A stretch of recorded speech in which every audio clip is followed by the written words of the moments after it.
There he is. There he is. Big time James Palmer. Let's go, baby. We're only having people with the initials JP on the show today. Wow, yeah, that is true. Oh, wow, yes, we did. Oh, my goodness. Around, man. I took mine off. I think mine's being blocked by my I know, I forgot my computer. That's why I've been getting out of it. So clone it. No. You guys are screwed. I'm feeling really good about myself now because James, yesterday, I wore a bomber, not that color, but looked just like that. Now that you're wearing it, I know I was looking good. I love that you said, yesterday, I'm so excited I looked just like that. This is like the affirmation you needed that I was rocking. I don't know what that means. I don't know. Where'd you get yours? Watch. Do you style yourself? Yeah, that is impressive. Yeah, I do, man. Come on. I mean, my wife buys it all, but I just put it on. I'm glad she doesn't literally physically dress you. Yeah, we got a mannequin at the house. So, like, that guy has had 8 different outfits on him as we got ready for the Super Bowl. I'm messing around. You had me going. I was like, We had mannequins in the house when I was growing up, though. We had like 3 of them, all full uniform, full baseball uniforms and whatnot from like, because my dad worked in sports forever. So we'd have like Darren Dalton's full uniform, like on a mannequin. That's dope. Huh. Speaking of your dad and just you got to make this make sense to me. Mm-hmm. You grew up in Philadelphia. Mm-hmm. You're an Eagles guy. I cover the league. I can't be an Eagles guy. I hate that, but I'll allow you. I'll let you get away with it. I feel like you should be covering the Eagles this week. I find it a bit odd. I'm not going to lie. Yeah. Because I think I did the math. It took me a minute, but like I do a game every week, sometimes 2 games in a week. I did 16 games this year that had either the Chiefs playing in it or the Eagles playing in it. Like, that's a lot. So I know these teams pretty damn well. I thought maybe I'd be with Philly because I was with them so much. And I'm not sure what this means for these 2 teams. Follow me here. Since 2015, whoever I kind of embed myself with on the back end of the season and start spending all my time with them, they have won the Super Bowl every single year. Wow. Until last season. And I was close because I was like, let's start spending some time with Cincinnati. And I was with the Bengals down the stretch, and I was on them in the Super Bowl. Whoever I cover in the Super Bowl wins every single year except last year. So that's a pretty good run. I mean, that's 7-1. Is it getting back on track this year, James? No, this is great great news. This is great news. I don't know. Now you're cursed, and you're gonna let that rub off on the Chiefs. Yeah, it might. I don't know. Listen. Obviously, this whole week, everybody's asked me what my opinion is and what my pick is. And this is how I'll run down it. I'll go, the Chiefs have the best player in the game. Chiefs have a Hall of Fame head coach. The Chiefs have the greatest tight end possibly ever, some people believe, and maybe the best pass rusher from the interior position in the league. But then I look at those spots, and I'm like, Philly has probably the runner-up at MVP at quarterback. They have a top 5 tight end in Dallas Goedert, and if you talk to enough people around the league, they'll tell you he's probably top 3 in terms of his ability to block, which is right up there with George Kittle and his ability to catch the football. He's probably the most complete tight end after George Kittle. And then in terms of pass rush, their defensive line is so deep. They had 70 sacks this year. So my point is, I think the Eagles have a better roster top to bottom. Yeah. And the spots where the Chiefs are better, the Eagles aren't that much worse, if you follow what I'm saying. And then with the 2 coaching staffs, I think the advantage for Kansas City is obviously in the 2-week prep. Andy is unbelievable off a bye. We all know that. But he's also unbelievable during the week and new wrinkles and everything like that. I think the coaching advantage in-game is to the Eagles. I really do. Nick Sirianni is brilliant in terms of overseeing everything, doesn't call plays on either side, but I've talked to both coordinators about how he just kind of chimes in every 2 seconds. If we don't go here, I want you to run it again. Keep that in your mind. Like little things for both coordinators to remember all the time. They're never in trouble with like time management, plays coming in late. You ever notice that? Like Philly's just well-oiled machine on game day. So I don't know. And they can run the ball. So I think Philly's going to win, honestly, just because you have the ability to keep Mahomes off the field. There we go. And James, you talk about, you work for the NFL Network, so you've obviously got the script of what's going to happen in the future. You know me and Arian go way back, man. We go way back. So I need to know, when's the next time the Broncos are beating the Chiefs? Oh, man. When's the streak end? When's the streak end? Have you been in the writers' room? I did like been in the writers of the script that's getting put out there. I don't know, man. I might have to ask Arian. We're pretty close still from our time in Houston. But no, I can totally happen this year. I mean, I think it's probably going to happen this year. I think the difference that Sean made very clear in his press conference was like, listen, I'm a Buckeye. We've had coaches not embrace the rivalry with Michigan, and you can feel it. We've had coaches fired because they don't understand the rivalry between Ohio State and Michigan. Good. I think Sean made it very clear where he stands in the division and where he stands with that rivalry as well as the other ones in the division. And I think there is going to be a little bit different mentality, I would think, during the week with him compared to years past, that week has a little more juice to it, that he'll try to put out. He leans on those things. Like, I've covered the Saints a bunch. He'll lean on things like that during the week about the streak and about the other coaches avoid it. He'll embrace that, man. He will embrace that and drive that home all week long with those players. I love that, and that's something though. I mean, we talked about Nathaniel Hackett, not just Hackett, but a lot of other coaches the Broncos have had, and it's such an easy thing to do. And I think it's a huge thing for the Broncos to have to finally get that fire going into those games. Yeah. Hackett said there's no room for hate in this world. And when asked if the players should hate the Raiders, I just disagree. I think there's plenty of room. It's a great motto to live by. It is. Sounds like Jake Plummer. Nate's a great dude. Sounds like Jake Plummer. Yeah. I asked him the question. I felt so bad after asking it. I was like, wow, okay, maybe, yeah. Yeah, you went home. Zach went home and was kind of like, man, maybe is this tiny little black heart of mine just not big enough? Or, yeah. So you talked about how you've been around Sean Payton quite a bit. I'm just curious what you think of the hire on the whole, and what do you think of the pairing between him and Russ? The second part's the real interesting one, the pairing between him and Russ. I think the hire as a whole, I know there was a meeting towards the end of December inside the building with ownership, and the things that they were looking for, and we all kind of know what they were, right? And Greg Penner said them during that press conference we were all at in Denver. But it kind of went a little bit further, I'm told, in that meeting, to where it's like there were other words used that they were looking for, like intensity, obviously discipline, and those things were said repeatedly by Greg publicly. But they kind of took it a little step further in terms of the CEO model, and we know how unbelievable, I don't know if everybody does, like how unbelievable Greg Penner is as a CEO in the business world. Yeah.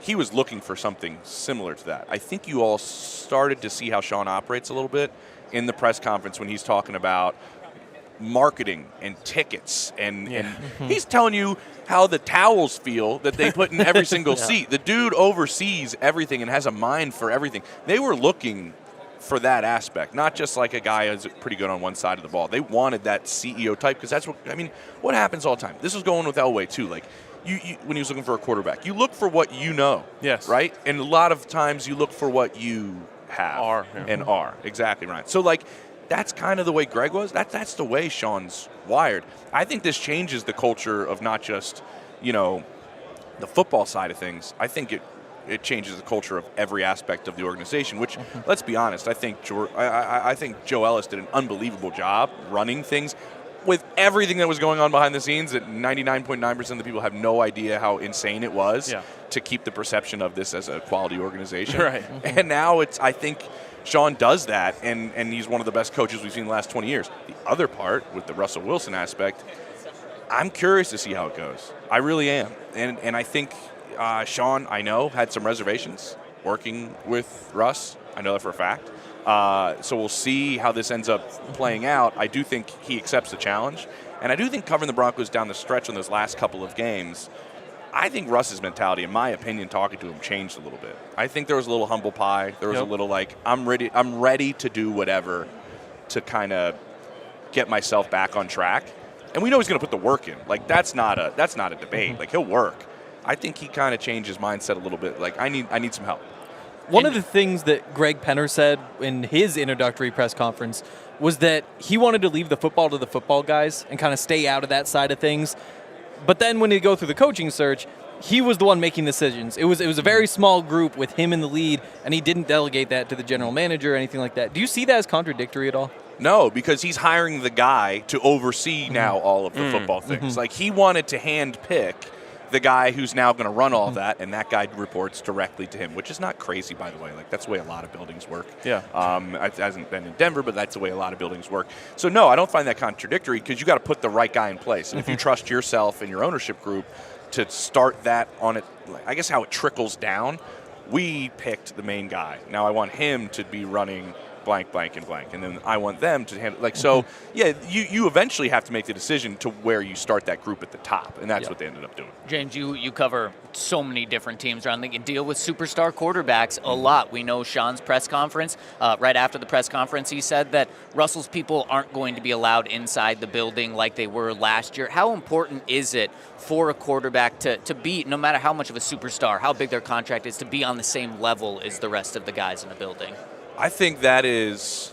Let's tie this to Brady, right? Because I've spent a lot of time with Tom, especially in a bunch of years in New England, but also in Tampa during that year of COVID, where I was down there for 35. Nobody's counting, right? 35 days straight in an Airbnb that an old lady had, where right above my bed it said "Hello, gorgeous," and I slept in that place every single day by myself. You've looked better ever since that. I know, really. I know. I was glowing out of that little bungalow house, but I was one of the handful of people that was around Tampa Bay during that COVID year. I was one of like 7 people around on the sidelines every single day of training camp and watching Tom work and the way he works. The reason I bring that up and bring him up is I think one of the many reasons why he's the greatest of all time is he somehow, as one of the most famous people on the planet, and I think we can be clear, like Tom, Russ, anybody, maybe Pat's kind of getting up there. Like, to be that big of a superstar known around the world and still in the locker room be one of the guys is one of Tom's greatest qualities he's ever been able to do. To walk up to every guy, no matter like if he's the free agent guy that comes, after the draft or whatever, he will walk up to him, "Hey, what's going on? I'm Tom." Yeah. Like, just one of the dudes, somehow relating to guys that are half his age and finding ways to relate with those guys. I watched that happen in Tampa with a group of brand new players around him, and he brought them together and made them Super Bowl champions within a year. His ability to relate to everybody in the room is one of the reasons why he's one of the greatest ever. The guys in this Super Bowl both have that as well. Pat is one of the guys, and he is probably the next superstar, right, in terms of Brady that we see.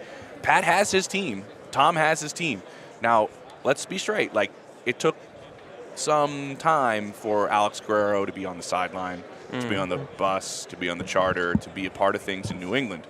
I think it's a little easier to be like, "Hey, Alex, I want Alex to be a part of these things," when you've won, like, how many Super Bowls and you've consistently won for the organization. That happened. That also did cause some problems. It caused some problems in New England. So there has to be a balance that everybody has to understand on both sides. But I think you're right. Relating to the rest of the team, one of Brady's greatest traits that nobody talks about. The other night we were watching one of our favorite channels, NFL Network. Yeah! And they were just showing back-to-back, like, the NFL films of the Super Bowls. And it was just, every time a new one started, I was like, Patriots again? Yeah. Come on. Over and over again. They're just there, man. They just live there. But it's because he's able to do that, and with new faces. And I think that's such a big part of how you build your culture. But listen, Payton had a room. He had the quarterback room when he was in Denver. That was kind of his office in a sense, some of those things. But still, you can't. You got to be like everybody else. You can have your guys. Pat has a great team of guys that work up with him. But the people he spends his time with during the week are Matt Nagy and company and EB and all those guys. What Super Bowl is this for you? 8. What is the best story you have that you can tell? Or that you From a can't Super tell, Bowl? but you will. Wow. From a Super Bowl? From a Super Bowl. Oh, man. Involving the game or just Super Bowl week? Anything. Oh. Probably not the game, actually. Okay, yeah, probably not the game. James Let is me pulling think. on hundreds of memories right There now. was one year in Houston. We were at, I forget what party it was. It was like I think it was Chainsmokers or something, and they ended up building like a warehouse from scratch, like in an empty field. Oh. And we're there, and like Andrew Siciliano rolls in, the host of our show on NFL Now, and it's him and Vince Vaughn. And, like, if you know Vince Vaughn, like, enormous Vince Vaughn and Andrew, like, not as very enormous. They walked in like Danny DeVito and Arnold Schwarzenegger twins. And all of a sudden, and there's just, like, 4 of us hanging out. And I'm like, Andrew, why is Vince Vaughn with you? He's like, I don't know. He watched me on Red Zone. We shared a cab here, and he has nobody to hang out with. So we end up spending the entire evening with Vince Vaughn. And I made him laugh a couple of times, which was like to me a huge Wedding Crashers, Old School, like name the movie. Swingers was like the DVD that was in my player every single day of college. And I remember asking, like, we're all like drinking up there and hanging out, and I was just like, I got to do this. And I was like, hey man, do you ever think Jamie O'Hare was ahead of his time when he played the quarterback in Rudy and do you remember he played the quarterback in Rudy that gets. He said, "You suck ass. You suck. Right? This asshole thinks it's the Super Bowl. Remember that? That's Vince Vaughn. Like nobody really remembers that's Vince Vaughn and Rudy. Wow. So and he's the quarterback. Remember at the end where he comes running in. They're like, in comes Jamie O'Hare. It's easy to say his career has been a disappointment. You know what I mean? Like, and he's the throws the pass and says that was for you. I was like. Man, you ever think? I said to him, I was like, "Did you think Jamie O'Hare was kind of ahead of his time, like the bad boy quarterback? I mean, like if it was like present day, dude would have been big man on campus. He wouldn't have been demoted by any means." And he was like, like it's like Vince Vaughn, like laugh. And I was like, "Yeah, this is the greatest thing ever." Successful. But then I was like, "Hey, dude, look, I got to get a picture. A huge fan." We take a picture, and then I'm having a time. I'm like, "This is great." Turn on, gone. And I was like, I think I broke the bro code. And I took a picture. And the shitty part is you can't even see us. It's like so dark in this venue. It's like I'm telling my boys, I'm like, that's Vince Vaughn. They're like, yeah, sure, dude. Yeah. Like, that was a good one, yeah. But you run into so many weird, different people, like, all the time at the Super Bowl. It's absolutely hilarious. Yep. I was about to whip my phone out and take a picture of four of us, but then he'd be gone. Yeah. I would. The bro code would be out. 100%. I mean, listen, unless you want to run back inside and throw that bomber jacket on.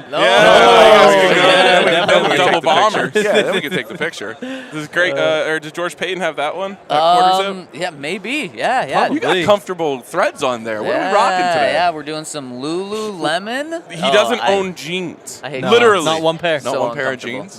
Nope, can't do jeans. I don't know how people like them. How are there hundreds of millions of pairs out there? I don't get it. They're comfortable. They're jeans. So uncomfortable. They're stylish. Jeans. Trust every cowboy in America. Yeah. No, I mean, cowboys, they're not wearing them for comfortability. What are they wearing them for? Durability? Definitely durability. For rugged. Yeah, exactly. Rugged. That look, you know? Zach watches like Yellowstone and it's like, ugh. He's like, I can't believe these people. I'm uncomfortable wearing them or Unbelievable. looking at them wear them. You should watch How to Make It in America. It's a whole show about jeans. No, thank you. Okay. Yeah. Yeah. Well, Wow. James, we appreciate you coming on. No problem, guys. You guys got a good setup here. I dig this. Yeah. Thank you. Boom. Rock and roll. I wanted to have one of those. You didn't get one at We gave the Westwood? last one to James, so we had to figure it out over here. Yeah, we got one in the corner over Yeah. there, I think. I don't No, know, right? I it's think not Rap bad. Sheet's over there. I don't know. Pop in. If you guys aren't using it, maybe we'll just pop over Yeah, there. use tomorrow. our shit, man. Jump in. Water's warm.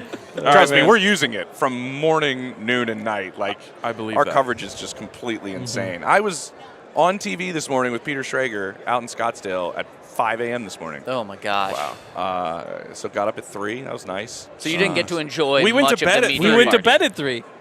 Did I enjoy the media party? Did you enjoy the media party? You didn't get to enjoy it that much. If you had to wake Dude, up at 3. I walked to the back and like You were I was winded? like, yeah, I was like, I should have been wearing a pedometer, like get my steps in. And then I was like, I better call. If I call an Uber now, there's no way we're getting to the front Yes, exactly. to get out of here. Yeah. That place was nuts. It was. I was only there for a little bit. We just hopped from you had two options. You could go from one food place to another food place, or from one food place to a heater. to a heater Yeah. or cigars Yes. or whatever Yeah. it was. Yeah, Yep. Yeah, it's pretty good. beautiful. All right, James, we'll let you go. You're the man. Appreciate you. Thanks You so guys are the best. I still rock my shirts I got from you all the time. My Oh, Justin let's Simmons go. shirt I Let's got. go. My Nate McKinnon shirt I got. I'm rocking those guys. I'm not going to lie. Comfortable threads. Repping Denver and Love Kansas City. it. We appreciate Love you for it. that. My adoptive home, I guess. Yeah. All right, man. Well, we'll have you back to the bar. We'll have to get you some new threads. Oh, I'm running low. Let's do it. All right. There we All go. right, there he is, Oh. James Palmer, the homie. Check him out on NFL Network. Hopefully he'll be covering a team that loses. And he thinks the Eagles are winning. That's what he Yeah, thinks. there he is. Yep. So there we go. All Love right. it.